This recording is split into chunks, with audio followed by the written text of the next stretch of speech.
Good morning, ladies and gentlemen, and welcome to this meeting of the Cabinet on the 13th of January. Before we begin, I will just read out that there are no planned fire alarms scheduled at this time this morning. If the fire alarm does go off, please make your way out of the building by the nearest fire exit and assemble in the car park that's beside the Windmill Pub. And that is the District Council car park. So that's what we have to do before every meeting. So thank you very much indeed. Moving forward, have we got any apologies for absence today? No. And disclosures of interest? Any disclosures of interest? None that have been... Could I just take this this moment just to kind of welcome Lewis Adam as the new member of the Cabinet today, and welcome to your first Cabinet meeting, and I hope it's one that you enjoy and remember. Thank you for all the right reasons. For all the right reasons. Okay, thank you very much indeed. We have the minutes of the last meeting. I have to confirm and sign the minutes, and that was the meeting that was held on the 2nd of December. Do I have your agreement that those minutes should be signed and confirmed? Are you all happy with that? No questions raised as to the accuracy or anything else to do with the minutes. Thank you very much indeed. Moving on to Part B, which is matters for decision by the Cabinet. The first one is the Local Government Association Corporate Peer Challenge Action Plan, the monitoring report, which is on pages 7 to 22. And this is taking us on to the final part of the Corporate Peer Challenge that we went through about a year or so ago. And at that meeting, we had some very good conclusions from the report. And in 1.2, it outlines the main part of the conclusion that they came to. But there was also 10 specific recommendations on actions that could make us even better. And those have now been put together and are in the listing in the Appendix 1. And this is all being done, progressed against these recommendations because there will be a follow-up to this, and the review will be confirmed for the 21st of January. So just to pick up on one or two things that are in there, I'd like to be able to note that we've done the resident survey and we now have had 200 new volunteers signed up to be part of the Citizens Panel. The Parish Forum will be launched at the end of January, and I'm looking forward to that. And we've also allowed funding for a Parish Liaison Officer, and that's something that was asked for and is appreciated. There are other items that are in the recommendations including the communications, better communications, and we've had a communication strategy. So I'm hoping that when they come back to review us, that they will be happy with that all their recommendations have been met. Have we got any questions that anybody wants to raise on that item, other than the fact that Councillor Wally-Hoggins, do you want to raise any issues on that? Yes, thank you for bringing this to us. I still maintain, as I have with every other meeting regarding this, that there's a lack of detail within this document. Who are the key stakeholders? What are the it states that work on the High Street revitalisation project has commenced. What are the goals for that revitalisation project? And it's just that I think we could be more transparent in what is being trying to be achieved by the council and the work that it's being done. When I raised this at Overview and Scrutiny Committee last Friday, it was, these projects and the details are there.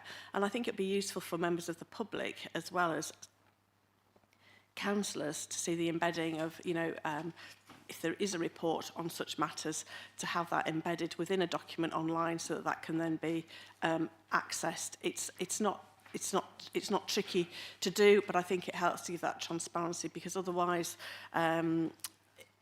we could be at risk of just applauding ourselves for, you know, the key who are the key stakeholders, for example. Is that all right? Thank you. I'll ask the Chief Executive, David Buckland, to come in, because I believe some of it actually has been made public, but some of it is to be updated. So if you'd like to just Very happy. We've got a dedicated section of the website that deals with the Corporate Peer Challenge, and we could put some of those associated documents in that area. So yeah, we can do that.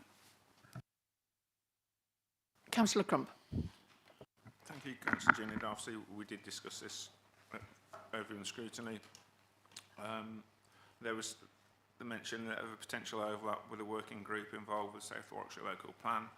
So obviously, again, the peer review team would potentially be, make sure that the overlap is used as efficiently as possible. Excuse me, sorry. And then it was advised that there will be several growth items in the 25-26 budget to ensure the recommendations from the peer review and the corporate peer review have agreed. So again, it'd be interesting when the budget is announced or first muted.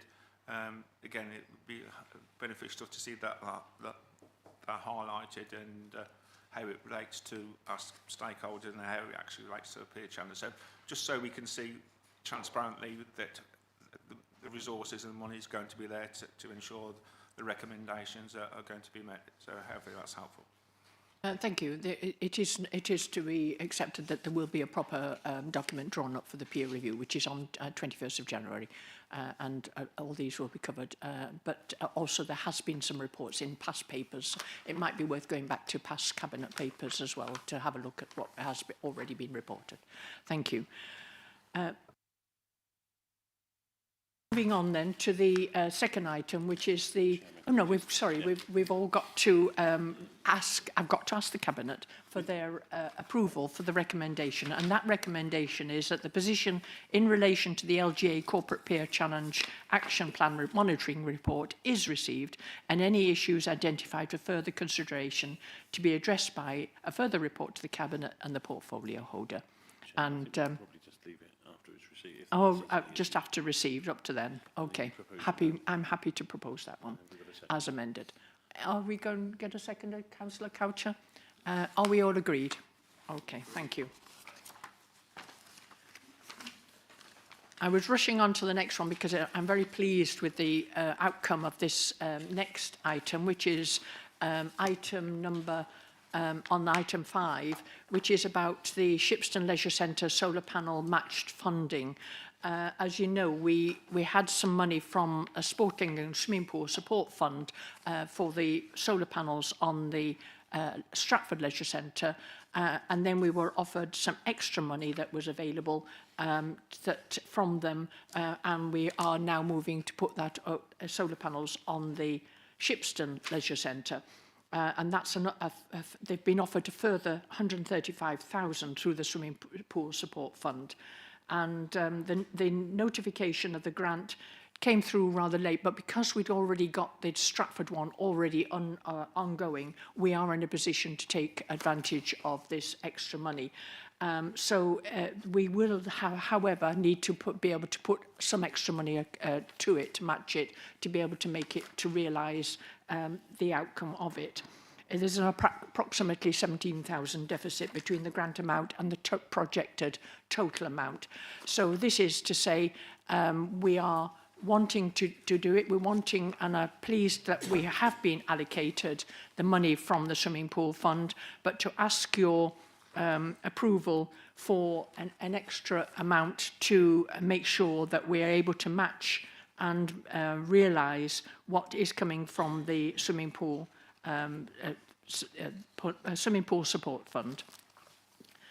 So have we got any particular queries on this project that is being proposed?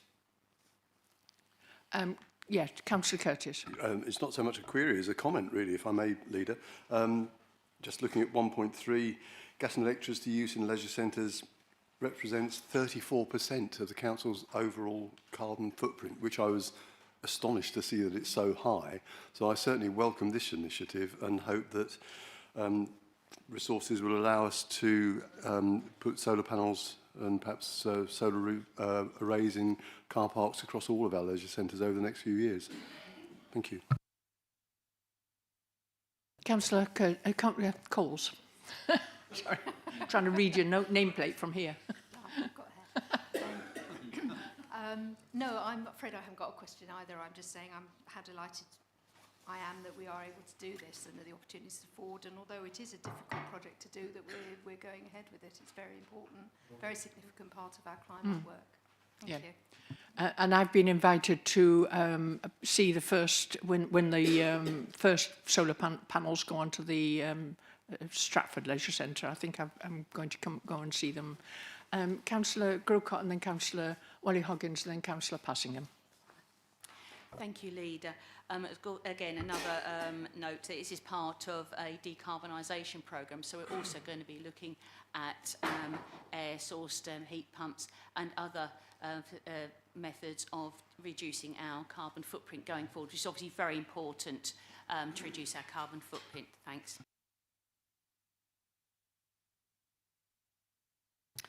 I'm just delighted, actually, that the Sport England fund has recognised Shipston as a very important asset in a rural location. Really, it's a schlep in many directions to get to another swimming pool.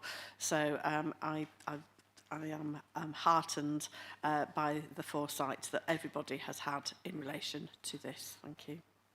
And Councillor Passingham. Yeah, well, likewise, yeah, I'm delighted as well, particularly as the leisure centre is in my ward, but we did discuss it quite a lot at ONS and got a few more details about it then. But yeah, it'd be, I think there's other funding in progress for the other leisure centres and buildings, isn't there, that is coming, hopefully will come forward as well. And Councillor Adam. Thank you. Just to let you know, the Cabinet know that I've spoken to Deputy Chief Executive about projects extant, and this was obviously one of them. And so I'm going to maintain my overview with regards to that for my portfolio, and obviously working with other members to achieve that. But I'm glad that I was able to get on top of it quickly. So I welcome the funding, of course.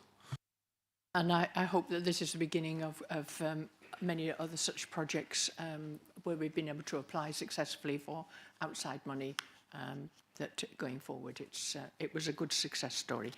So we have a recommendation before us. I'm going to propose the recommendation that 170,000 be allocated from the Council's Climate Change Reserve to act as a contingency, in addition to the grant award of 135,000 from Sport England Swimming Pool Support Fund, to be used for the installation of solar photovoltaic panels on the roof of Shipston Leisure Centre, making it clear that if there's any money that remains after the funding of this, then it will go back into the reserve. So that is the recommendation from myself. Anybody wants to second that one? Councillor Adam, happy for you to second that. Are you all in favour of that recommendation? All yeah, all agreed. Thank you very much indeed. And we now move on to the third item that we were discussing this morning, which is item 6, Morton Morrell Parish Plan. And this comes under Councillor Coucher, who knows the area well. So, Councillor Coucher, what do you want to take us forward on this item? Thank you. Yes, I was county councillor for Morton Morrell for 20 years, so I do know the village extremely well indeed. I have to say that this is an exemplar parish plan. I think it's been extremely well prepared, but it's also good at forward looking. It's taking some key decisions in relation to the potential growth of the village, and I would fully endorse the plan, which I think we need to adopt. It will be a great credit, I think, to the people of Morton Morrell who have prepared their plan, and I think it'll be very useful for us in terms of looking at the South Warwickshire local plan going forward. So I would certainly recommend that we adopt this as a material consideration when determining planning applications in accordance with the core strategy policies. And it's great source of local information, even if it does have a picture of goats and sheep, I think, at the end of it, which I think is entirely endearing. Thank you. Thank you very much indeed. I remember fondly the former district councillor for the area, who's actually got a road named after him in Morton Moral, which so I do remember that area and visiting the family at their house in Morton Moral. Councillor Wallace-Huggins. Yes, thank you. I share Councillor Couch's sentiments that this is an exemplar parish plan, but I also need to pay tribute to Councillor Anne Parry, who has been the district councillor for Morton Moral for some considerable time, as much of her research, analysis and writing is what makes up the plan before you today. It's been, I think it's really been a report of love, really, from Anne to the residents, and I pay tribute to her and the way in which she has galvanised all residents into making this an exceptional parish plan. Thank you. Thank you. Yes, our thanks go to all involved at Morton Moral Parish Council and the working group that brought this plan together. So we have before us a recommendation, and that recommendation is that we accept just let me get hold of the actual thing. That recommendation is that the Morton Moral Parish Plan be adopted as a material consideration when determining planning applications in accordance with the core strategy policies and as an important source of local information. Councillor Coucher, you've proposed this. I'm happy to second it. Are you all in favour of adopting this parish plan? Thank you very much indeed. Moving on to the next item, which is the approval of procurement and permission to tender for a Community Builder 3 project. And this comes under Councillor Coles. So if Councillor, would you like to kind of explain what this is about? Yes, thank you. Is that better? Or worse?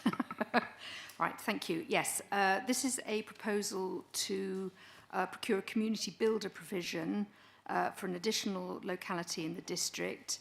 There was a significant underspend which has released the funds to be able to do this. I think we're all aware of the work that the community builders in place around the district are already doing. They're an extremely valuable resource for our communities. And I'm delighted to be able to support this. If anybody has any questions, I'm delighted to ask Nick Had to answer them. Councillor Grocott. Thank you, Leader. Yes, I mean, this is obviously a very important facility for the community. And in fact, I'm delighted to report that I went into the Ken Kennett Centre on Friday afternoon and spoke to the new community builder and about projects going forward. And at the time, we had the Carbon Zero Kitchen at work, which has been doing some very good work. And also we had the seated exercise class being provided by our Everyone Active outreach worker. So it's interesting to see and good that the money that we're spending on this initiative is also dovetailing in with another initiative that this council has paid for as well. So I'm very pleased to see that. I mean, this is more of a question for the officer, please. I mean, in 1.4 it says you have had we can see this successful approach has worked in Clopton and Bishopton.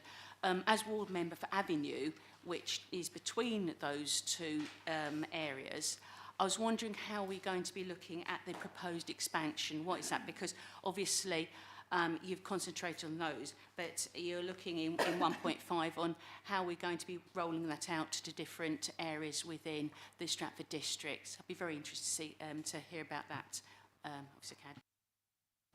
Yeah, I'm happy to answer you. I think we're going to look at several of the more challenged wards in the district, and then we will engage with the local parish or town councils. We'll identify those, geographies where it's most likely to be well received and integrate with what goes on within the wards at the moment. And then we'll run a tendering exercise that enables those several geographies to compete for the opportunity. What we want to do really is concentrate the work in one area so we have the greatest impact, and not spread it around the whole district and essentially pay for somebody to spend hours of their week driving around. So the idea is to focus it on one or two adjacent or close wards, and to work with the community that are receptive to the work. I went over to see Lighthorn, and I was very impressed. At the day that I went there, they'd got advice organisations there, including information on the winter warmth programmes that the District Council is supporting and others are supporting. It was a really well-attended event over at Lighthorn, and I was very pleased to see what was being done with the community there. So thank you very much indeed. Councillor Hawkins, do you want to comment on this? It was just a comment really, and really that of course this is hugely beneficial to the district and to some of our more vulnerable residents, but also to query whether there is a way for outreach projects that perhaps the council's not directly involved in could apply for funds through this, and if so, how do we advertise that fact perhaps a little bit more widely? I'm thinking of dementia cafes and warm hubs, that kind of thing that are perhaps happening, that we're not, that are just doing that from funding elsewhere and could be expanded. As I said, it's a wholly worthwhile project, and thank you. I'm happy to make sure that other people know about it, but for example, if any particular parish council wants to find out about work done elsewhere, I know that, for example, in Ulster we have a very well established dementia cafe. We had the first repair cafe in the whole district, so going around and talking to other parish councils, and this may be something that WALC, I know that they are promoting what other community organisations are doing. It's not just us; it's WALC as well. So there is much to be learned, but probably this might come up at the parish forum as to how we can spread the information around. And I know that people like the Citizens Advice and other VASA, etc., have been spreading information around as well. So we just need to make sure that that is all harnessed. Okay, Councillor Coles, are you proposing the recommendation? Yes, please, I am proposing the recommendations here. Yeah, Thank you. and that is that the permission is granted to procure a community builder provision for an additional locality. You can see the rest of the recommendation, but that the contract award be delegated to the Deputy Chief Executive in consultation with the portfolio holder. So are you happy to second that, Councillor Grocott? Are you all in favour of that recommendation? Okay, all right, thank you very much indeed. Moving on then. We now move on to the resources portfolio, and the first item there is on pages 107, sorry, to 122, which is the capital budget monitoring period 128. Councillor Curtis, do you want to take this on as your portfolio? Thank you, Leader, yes. So this report provides Cabinet with details of the capital budget monitoring for period 1 to 8, so 1st of April 24 to 30th of November. And the recommendation is that the position on capital expenditure and income for that period, 2024-25, is received. Any issues identified for further consideration be addressed by a further report to the Cabinet or to the portfolio holder. I'd like to thank Nicola Reynolds, as always, for preparing the report and appendices for Cabinet.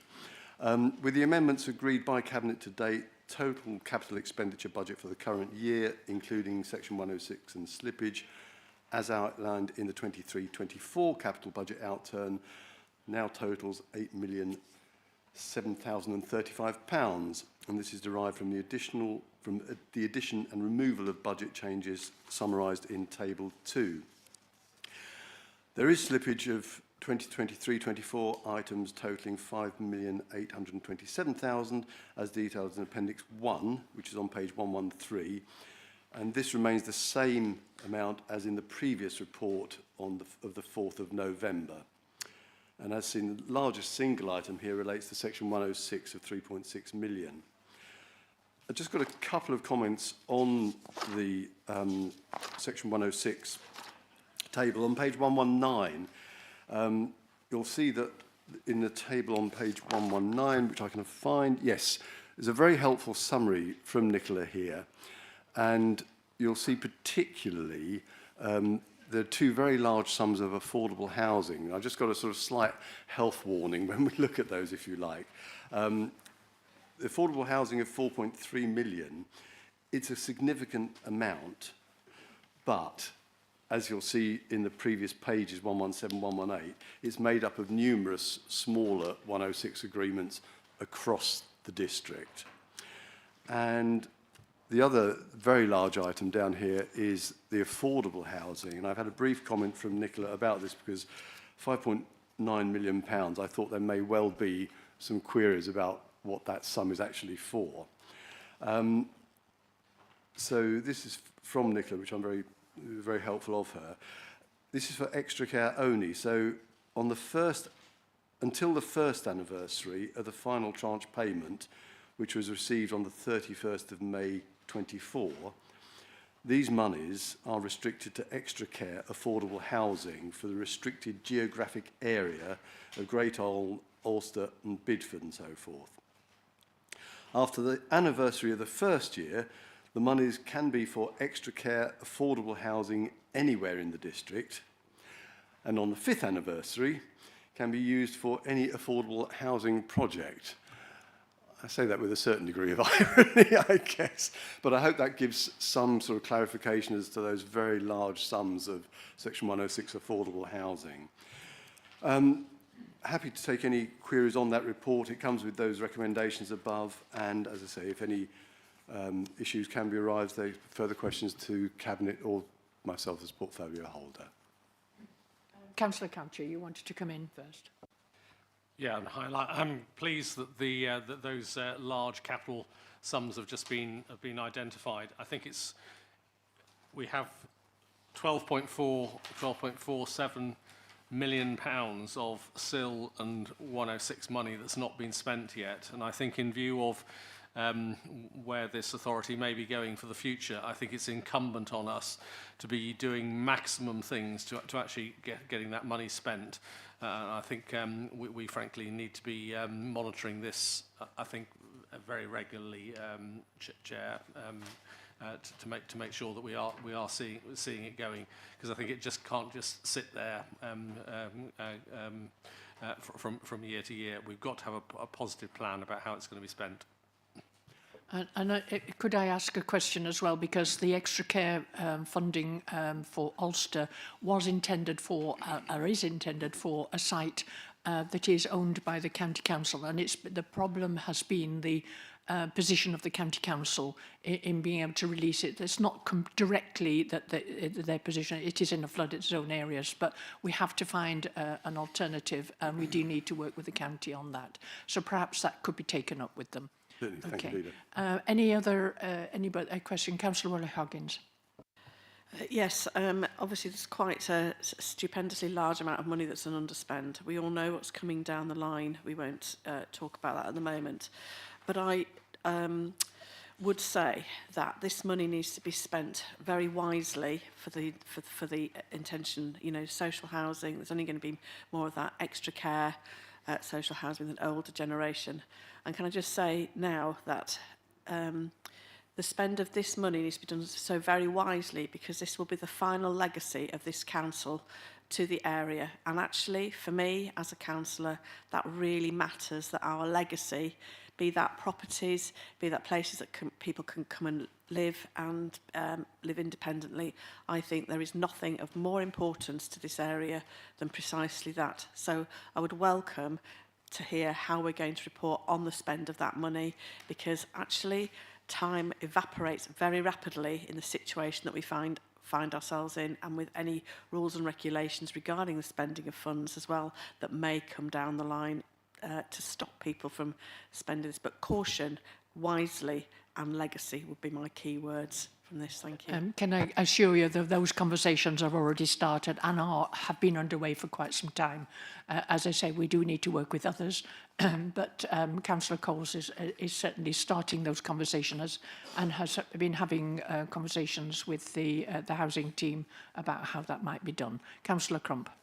Yeah, again, just a couple of very similar points is that it's pleasing to say we're down the route and you've got a plan to spend the money, because I think that plan could be vital should there be some restrictions come about within the next 12, 18 months of where balances may or may not be spent. So I think we do need to be down the road that we're doing these things.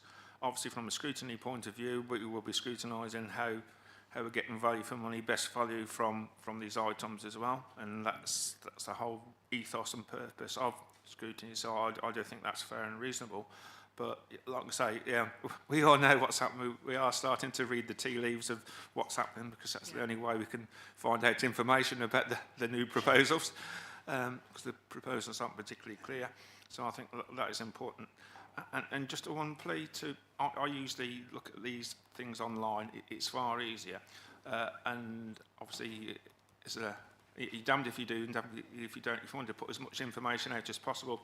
But some of the appendices are quite challenging to read, in terms of font, etc. And sometimes we'll probably need a magnifying glass to some of them. So I know it's fine balance, get as much as possible. But if some member of the public, is having trouble sleeping and wants to read our cabinet papers, particularly around capital monitoring, they might struggle to read those in bed without a magnifying glass. So. Just a little bit of point about accessibility, but I think the ones I'm concerned about, pages 119, which was one or two bits, and the ones on 120 and 121, they are slightly small. I can just about read them, but there are some bits that run into one another as well. So not a real dig, but it's just, again, it's noted, even if it can be done. And I do appreciate that when you're printing them out and working in, and then they go to be printed, things are different as well. So just one slight plea there. Not really, but just a plea. Thank you. Thank you very much. It is worth looking at when some of these Section 106 actually arose, which are quite some number of years ago, and so far, but they are now being addressed. So that is, you can be assured of that. Any other comments that are needed, are wanted at this stage? In that case, Councillor Curtis, do you want to propose the recommendation?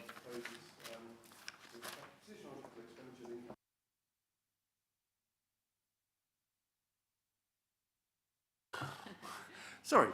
I would like to propose that the position on capital expenditure and income for the period of 1 to 8, 24-25 is received, and any issues identified for further consideration be addressed by a further report to Cabinet or to myself as portfolio holder. Thank you, Leader. Do we have a seconder for that? Councillor Gist.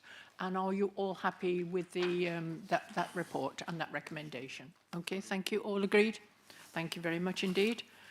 Moving on to the revenue budget monitoring period 1 to 8, and again it's Councillor Curtis. Thank you, Leader. So the summary is to update Cabinet on position of the Council's revenue expenditure and income as at period 8, again 30th November 24, with an estimated net outturn position for each service for 24-25. And the report comes with 3 recommendations. I'll read them out. One is that the actual net variances at period 8 and the estimated revenue outturn for 24-25 are received, and any issues identified for further consideration be addressed by the further report to the Cabinet and the portfolio holder. 2, that the write-offs contained within paragraph 3.1 be noted. And 3, and this is an additional recommendation to the usual revenue reports, that the final allocation of the Council Plan and Change programme, as detailed in paragraph 7.2, is approved or amended. So I'd like to thank Jessica Lale for preparing the report and appendices for Cabinet. As it says at 1.2, this report is a high-level summary which identifies variances at service level, and the period 8 position has been used as a base to which further known and estimated income and expenditure items have been applied to arrive at an estimated outturn position as detailed at point 5 on page 125. Looking at point 2.1, the period 8 position is a favourable 295,000, and now the estimated outturn position for the council at the end of the year is expected to be a favourable position of 1.163 million, as also detailed in table 7.1 on page 127. This administration has seen the estimated revenue outturn improve from an estimated favourable outturn of 400,000 last September to an estimated favourable outturn of 1.163 million for 24-25.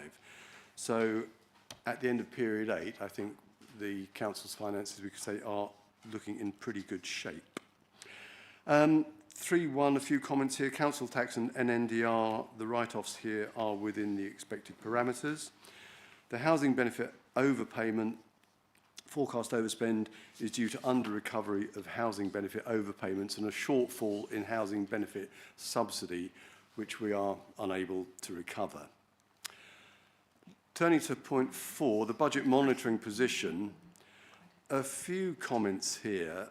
412, it's a relatively small unfavourable variance, 26,971 in tourism, due to under-recovery of income on items for sale. It's a relatively minor figure, as I say, but then we have 2 further unfavourable variances. In planning, we have an unfavourable outcome of 260,000, and we have an further unfavourable variance in off-street parking. And I think looking at those 3 items taken together, I'm sorry, have I? It's my delivery that. I think it's clear. It's clear that we need to be mindful of the wider economic downturn. I think those are sort of indicators of that. Turning to budget monitoring, Appendix 1, I mentioned the favourable outturn position of 1.1 million. Planning and enforcement does show an unfavourable variance of 180,000. It's another increase of 80,000, and that's due to a reduction mainly in planning income and SIL admin income. Perhaps down, I mean, Mr. Careford may like to comment, but I imagine it's down to developers holding fire with uncertain economic outlying. 6.1, government grant income shows an unfavourable variance of 637,000. This is mainly due to the repayment of an unspent local authority housing fund grant towards housing for Afghani and Ukrainian refugees. This is detailed in Appendix 4 on page 139. Interest income shows a favourable variance of just over £1 million due to increased interest rates and higher interest received on our investments. And the other comment I'll make is on the recharges to other accounts, showing a favourable variance of 1.9 million. This mainly relates to the use of earmarked reserves, totalling just over 2 million, and this is shown in summary on Appendix 4, page 140, the bottom line, column 3, if anybody wants to find that. I mentioned the Council Plan and Change Programme. This is outlined in point 7. The funding for the Council Plan and Change Programme of 2.2 million was identified as part of the 2024-25 budget setting process. The initial allocation of this fund was detailed within the report presented to Cabinet on 3rd of June 24. And at that time, there was still an unallocated fund sum of 638,000, along with 3 areas where costs were still to be determined. Attached to Appendix 5, page 141 of this report is an updated schedule showing the allocation of this £2.2 million for approval. And the changes to allocations are shown in that table. So just returning, the recommendations are that the actual net variance as of period 8 and estimated revenue outturn for 24-25 are received. Issues identified for further consideration can be addressed by a report to the Cabinet portfolio holder. The write-offs contained within paragraph 3.1 noted, and finally that the final allocation of the Council Plan and Change Programme as detailed in paragraph 7.2 is approved or amended. Thank you, Leader. Do we have any questions that want to be raised on that item, that agenda item? Councillor Crump. Thank you, Leader. Yes, we discussed this in quite in depth on Friday over in scrutiny. I thought Councillor Curtis was going to announce a favourable variance on the heating budget. Means we're all sat in with our jumpers and coats here, but unfortunately, unfortunately not. No, seriously.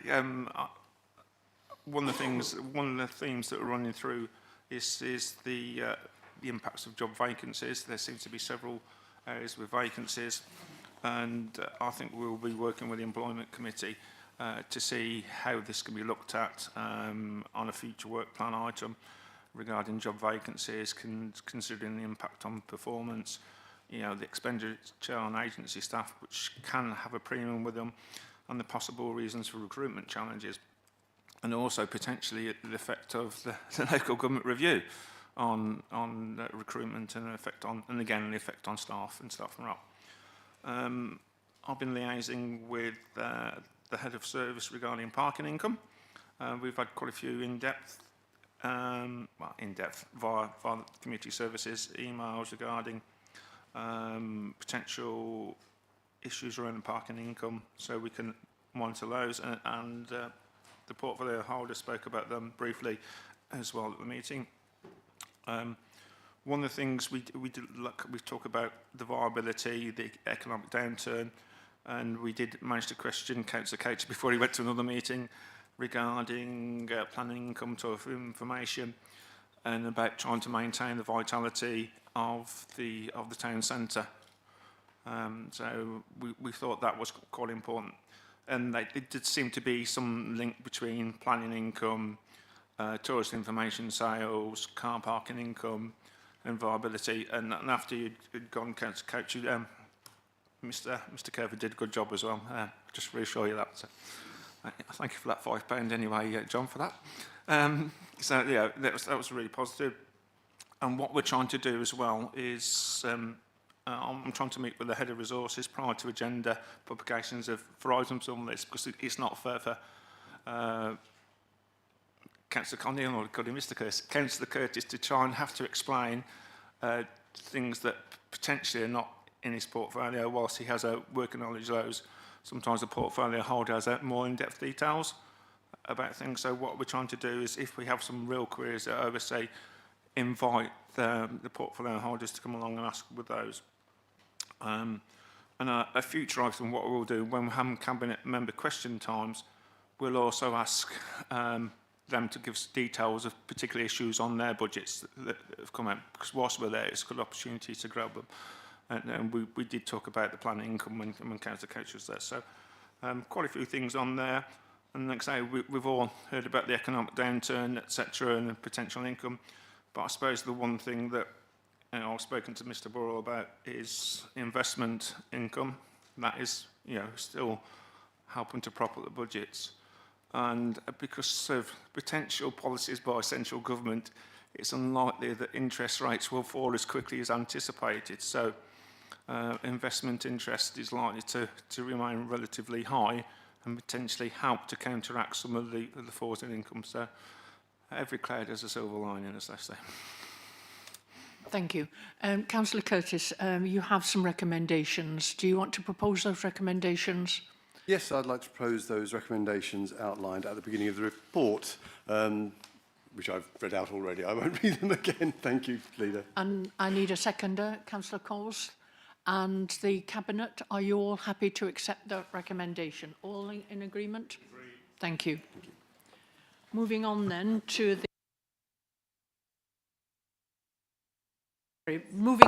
the revenue and capital budget for the coming year, which is on pages 145 to 246.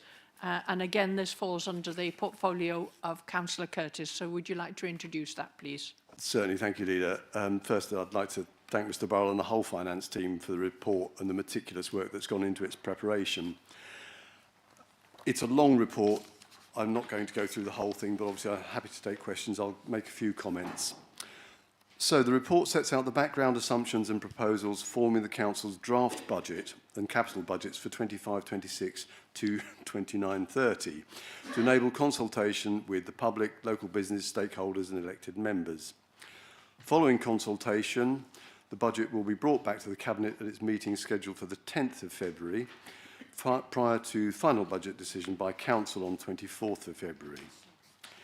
Cabinet will appreciate that this budget was prepared prior to the publication of the devolution white paper. Until we have further clarification on the implications of the white paper and timescale for and shape of devolution, it's difficult to know what the financial implications will be. When more information is forthcoming, there may be an opportunity for a supplementary budget mid-year during 25-26. This draft budget and opposition proposals and amendments will go to the Overview and Scrutiny Task and Finish groups on January the 7th, 22nd and 29th, with the final report to Overview and Scrutiny on the 7th of February. And just to be clear, the purpose of the Task and Finish group is to determine whether the proposed budgets and amendments are clear, achievable and financially sound. That is the purpose of the Overview and Scrutiny Task and Finish.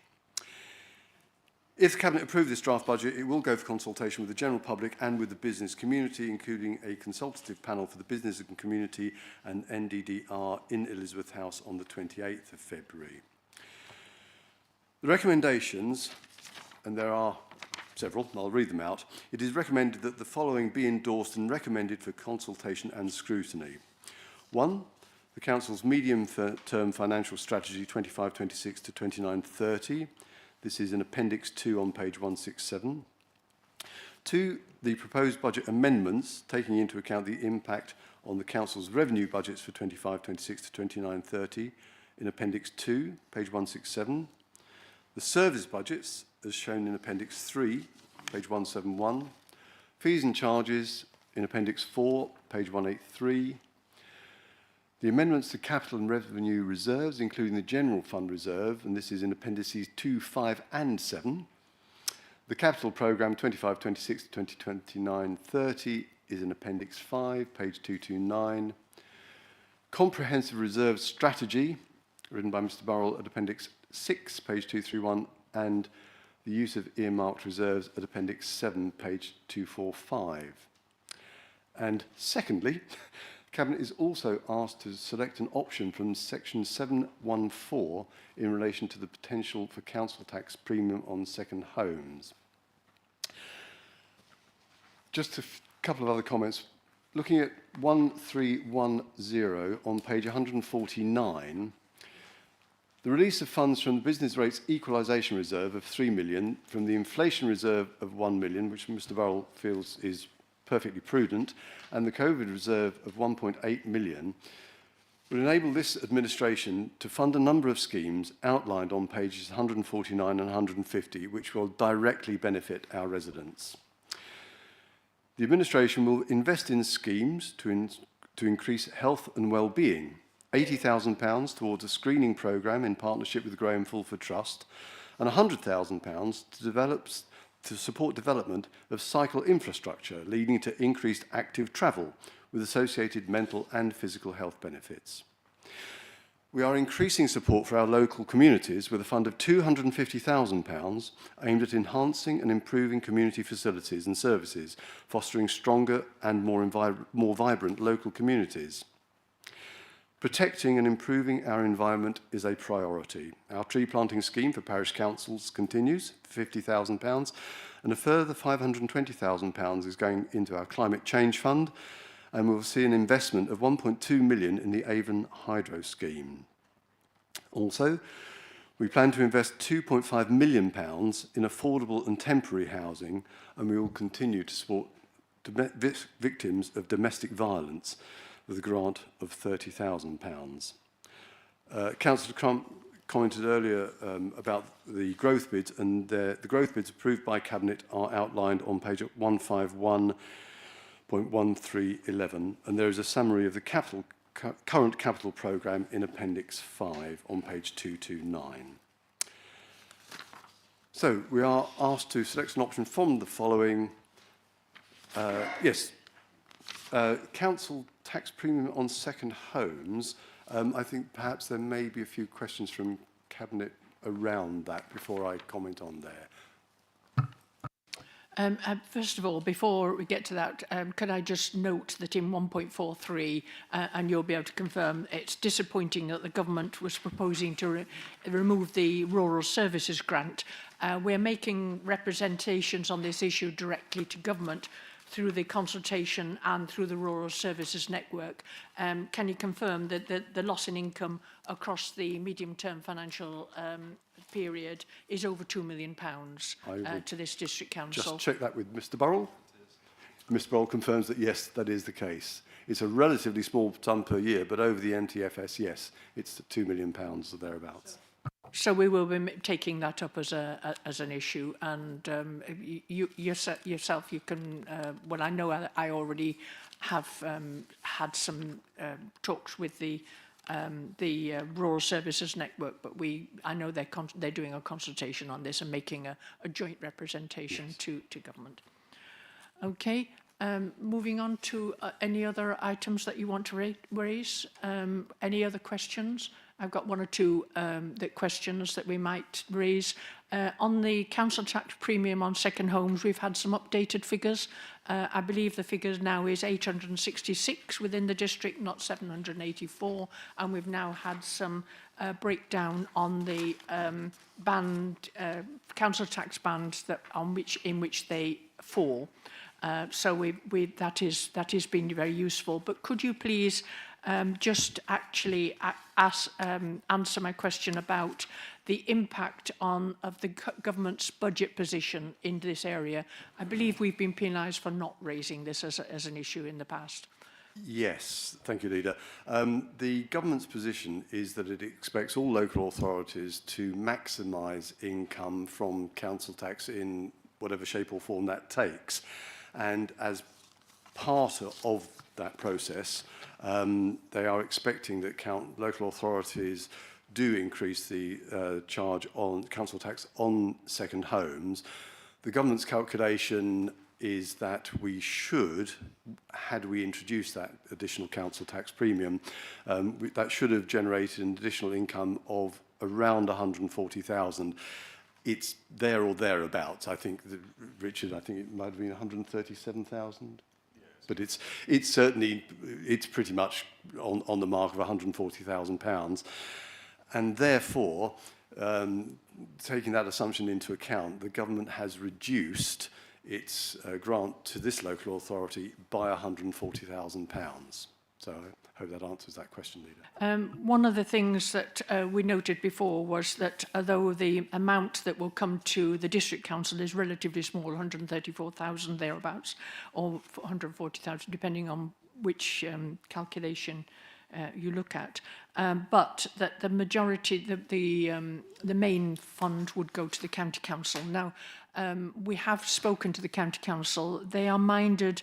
They say it's not possible to ring fence the spending to the district council, even though it's raised in this area. But they have said they would contribute towards the additional collection costs. Is that something that is being raised with the county council about, in writing or in confirmation that they would contribute towards the collection costs? Maybe the council, no, definitely not. The chief executive can answer on that point. Yeah, so, Leader, on that particular point, I had a meeting with Rob Powell, the Director of Resources at the County Council, and yes, whilst they couldn't, you're absolutely right, they couldn't undertake to spend all of the additional revenue within the Stratford-on-Avon District Council area, they absolutely made the undertaking, and it was a verbal undertaking at that time, that they would help with the cost of collection on this new, if the council introduced this. Could I ask that that be made, perhaps in future talks, made more firm, depending on what the cabinet decides, that that they would contribute towards the additional collection costs? Councillor Guest. I was just going to say that I'd very much like to see that in writing, and amounts and timescales and things. If that's possible, please. Thank you. I mean, we've got three options, but what we need as well Yes, okay. What we also need is a little bit more of the breakdown and the information available, because we know the position in Wales where people were able to find loopholes, etc. So we do need that as part of a report going forward. Councillor Wally-Huggins, you were wanting to talk on this one. Yes, obviously, I have family that live in Wales. This has had it has not had quite the effect that people are expecting on there. In Wales, there's a heavy reliance on properties of this description being rented out for holiday lets. We live in a tourism area ourselves. I'm deeply concerned that, given some of the figures that we've seen earlier regarding revenue drops in parking and tourist centre, etc., that by implementing this will have a detrimental effect on properties and villages and locations that are desirable for people to go to. And do we really need to do that? To do this at the moment, given the favourable outturns in the rest of the budget. Now, I would also go on to say that, of course, servicing second homes, cleaners, etc., you know, this is very much a way of employment, etc. And there are other types of accommodation in this district that also need to be looked at. There is student accommodation in the district that is not being used as student accommodation. It's lying empty, for example. I suppose my conclusion is that we must look carefully to the effects this has had on in Wales, and do we need to do this? Will it have a bad effect on an unfavourable outturn on tourism in this area? We rely on it, and we know that. Thank you. 1.7.2 is worth reading, because it clearly says, therefore, that rental properties for which the tenant is responsible is not part of this. It is these are properties that are furnished that does not have anyone living in them as their main home. It's not as a business. If you're running it as a business, you pay business rates. So there are different categories. We need to look carefully at those categories, but I think that it's quite clear that this is a government direction of travel, that more councils are being asked to do this. So we do have a difficult decision to make, which is that we look for giving a year's notice if we want to move forward on this one, that we will bring in a council tax premium on second homes, and that we, as part of that, though, we do need to, once we've made that intention clear, we do need to make sure that we've got the proper report on it, so that we have all the details, and that would be in addition to the actual option of the implementation, would be to actually get the figures, accurate figures, and be able to look at the evaluation of it before the final implementation, which would be in a year's time. So that would be the direction that we would consider, and then of course talking to the County Council about any support for the collection. Okay, so anybody want to make any comments on that one? Councillor Curtis first, and then Councillor Passingham. Thank you, Lydia. Yes, having heard the various comments around the table, I wonder if we could ask officers to slightly redraft option A to say something along the lines of agree to the implementation of a second homes premium of up to 100% from April 26, subject to public consultation and written agreement with the County Council. But perhaps if officers could help us redraft that, something along those lines, I'd suggest, Leader.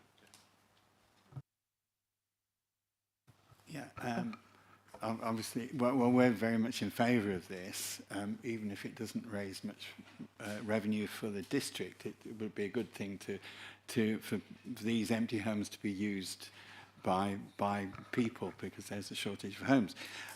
Just as a matter of information, it talks about on section 1.7.13 about the situation in Wales, and that the council tax was tripled. And I seem to remember discussions with Mr. Burrell last year about there's a complicated situation in terms of doubling and trebling. So aren't there? Anyway, I think it's slightly complicated, but I was just wondering if that was an option and what implications there would be if it was tripled. Although,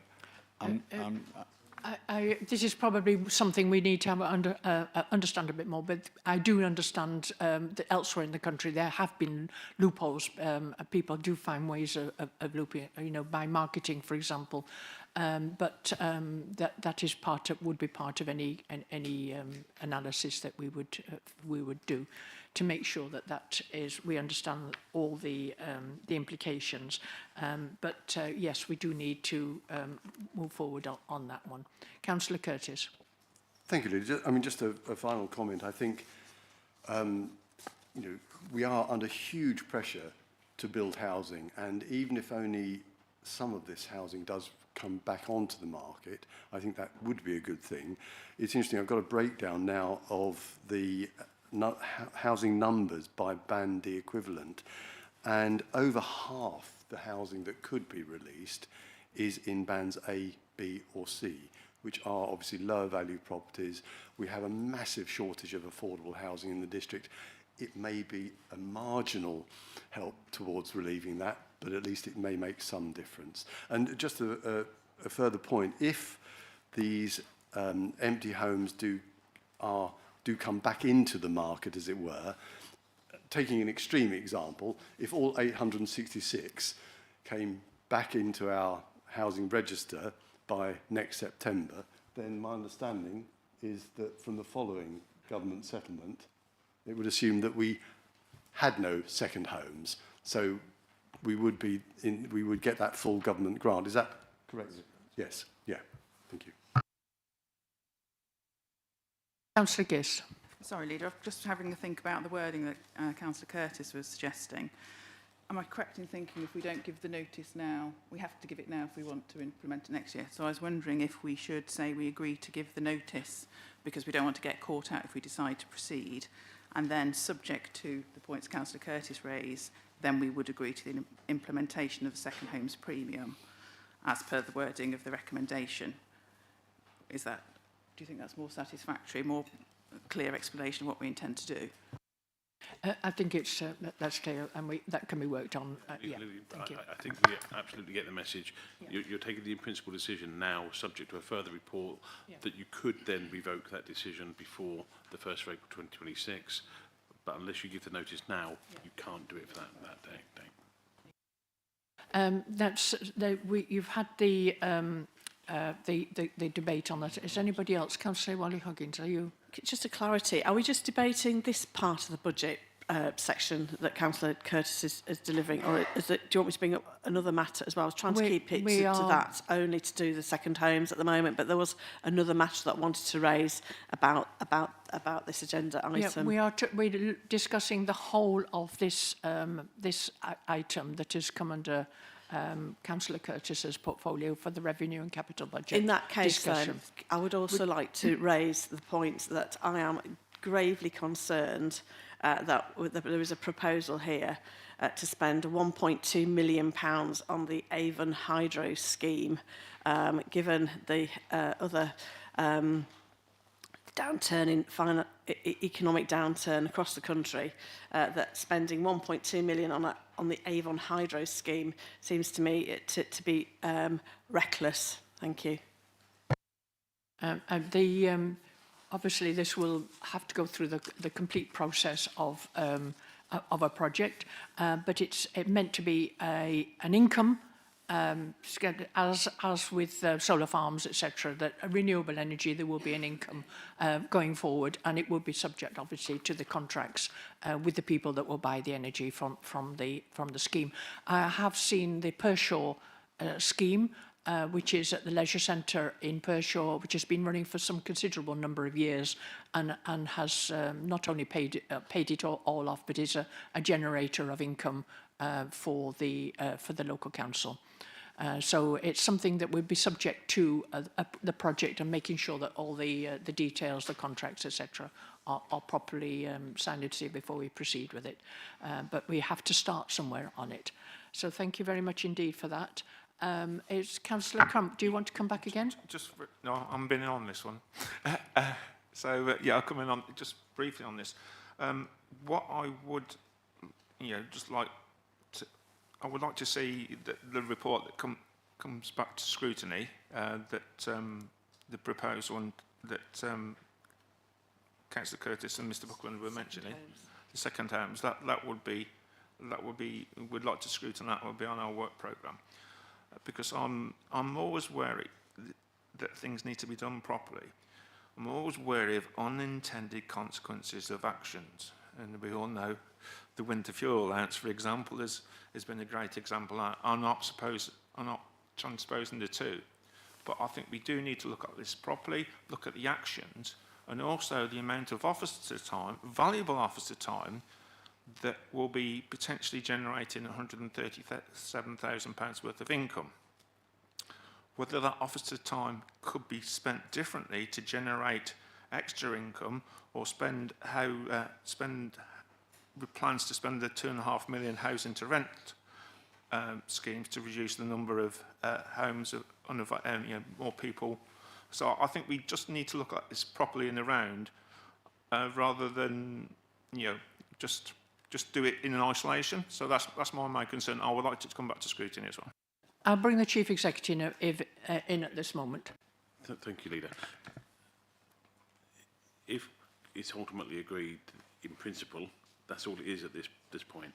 We will have until February 2026 to finally determine whether or not to implement that charge from the 1st of April 2026. So absolutely, I think the comments that Councillor Curtis was talking about, there will be a separate report to the Cabinet in due course, which can be scrutinised by the OSC. That won't be before February 2025's budget decision. That'll be sometime during the municipal year 25-26. So sometime during the summer or early autumn, we'll be bringing a fully detailed report back. And by that time, we'll have more experience about where this has been implemented elsewhere. We'll have the confirmation or not in relation to the contributions towards collection from the County Council. There'll be a fully detailed report that will be scrutinised. At this point, it's really an agreement in principle to proceed, subject to that further report. Thank you very much indeed. That's very clear. Moving on then, we've got the recommendations that have to go to the Cabinet. Are you happy with the recommendations that were put by Councillor Curtis? Councillor Curtis, you moved that recommendation. Do I have a seconder to the recommendation, Councillor Adam? And are the Cabinet all in favour? Okay. In relation to option, can we just be clear? Yes, please, if you could just clarify. In relation to this, so that covers recommendations 1.1 through to 1.9, omitting 1.6. It must be an unlucky number. Recommendation 2, though, that you're, as amended, you're selecting the option to implement that charge from 1st of April 2026. That is correct. Okay. And are you all in favour of that as amended? Okay, thank you very much indeed. We now move on to part C, which is issues arising from the Overview and Scrutiny Committee, and Councillor Crump is the Chair of Overview and Scrutiny. Very brief, we're still too cold, so we'll do this briefly. We gave Councillor Couch a bit of a grilling on... Sorry, I need to go back. Did we have a seconder? We had Councillor Adam was the seconder for the previous item. Yeah. I thought and you then asked we me agreed. to second it, Mr. Buckland. Okay. I know Lewis and I are very similar in age and looks, aren't we? Yeah, don't worry about that. Don't answer that, Lewis. Yeah, so just very briefly, we had a good session with Councillor Coucher on Friday. Lots of things we discussed about, mainly the economic vitality of the area and the implications and the things that have coming out. Talked about investment, and I know there was going to be the funding for a new economic development officer included in the budget. I think there's a vacancy at the moment in that post. Thank you. I was listening, honest, Councillor. So I think that's important. And again, if we can see, once that officer is in place, we would welcome to support it and hopefully see some new initiatives to, again, improve the vitality of our towns, of the town centre. So not just this town centre, I believe it was going to be for other town centres as well. So again, that's very helpful. So that's the only other thing, and I'll shut up now because it's cold. Just on that one, just to be clear, it's Southam and Ulster that have been the pilots for that, but it's intended to lessons to be learned for everybody. Right, are you happy with the response from the report from the Overview and Scrutiny? Has anybody got any questions for the Chairman of Overview and Scrutiny? Okay. Then we move on to Part D, which is Cabinet Committees, and I've had no notification there. Part E, on block items, I've had nobody make any request to me before the meeting for anything to be discussed. So we just, that is all taken as en bloc with no further discussion. Part F, other matters, urgent business. I've had no notification of anything that in my opinion is urgent. So we come to the end of the meeting, and I'm sorry that it's been so cold, but please go and make sure that you get yourselves warmed up. Thank you.